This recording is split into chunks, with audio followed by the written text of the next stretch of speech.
Hello, শুভ শারদীয়ার অনেক অনেক প্রীতি এবং শুভেচ্ছা তোমাদের সবাইকে।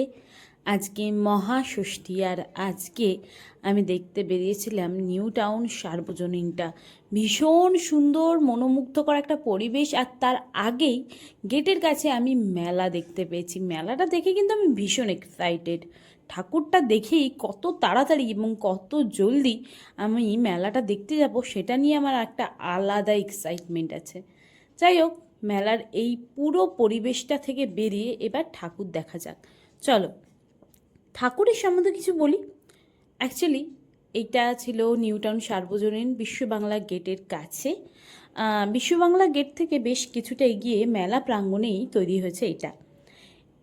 পুরোপুরি বাঁশ দিয়ে তৈরি এই সুন্দর প্যান্ডেলটা পেরিয়ে আমরা যখন মেন গেটের কাছে আসছি, মানে ঠাকুর দেখব, তখন যে দৃশ্যটা আমি দেখলাম না, oh my God, it's a haven.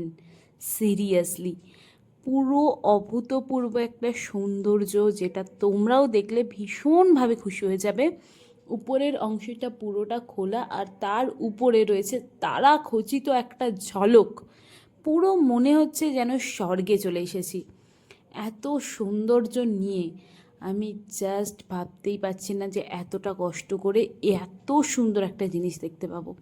সেই দৃশ্যটা আমি তোমাদের এক ঝলক দেখালাম যে ঠিক কীরকম লাগছে আকাশটা। পুরো মৌমাছির চাকের মতন তৈরি করেছে এই সামনের অংশটা। সত্যম শিবম সুন্দরম। শিবের মূর্তি কিন্তু মা দুর্গার কাছে সত্যিই থাকে, কারণ শিবকে ছাড়া মা দুর্গা কিন্তু অসম্পূর্ণ। তোমরা দেখতে পাচ্ছ এতটা ভিড়, সেই ভিড় ঠেলে আমি মা দুর্গার মূর্তিটা দেখে তো জাস্ট মানে আশ্চর্য হয়ে গেছি।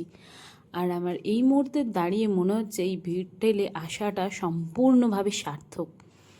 এতটা সুন্দর একটা পরিবেশ আর এতটা সুন্দর একটা মূর্তি, যেটা দেখলে তোমরা ভাবতেই পারবে না এতটা মন ভরে যাবে। সাথে ছিল এই কাশফুলের একটা সুন্দর এরিয়া। এখানে দাঁড়িয়ে অনেকেই ছবি ক্যাপচার করছিল, বাট আমার সেই সুযোগটা হয়নি। এবার আমি ওখান থেকে বেরিয়ে চলে এলাম আমাদের নিউ টাউনের পাড়ার পুজোতে।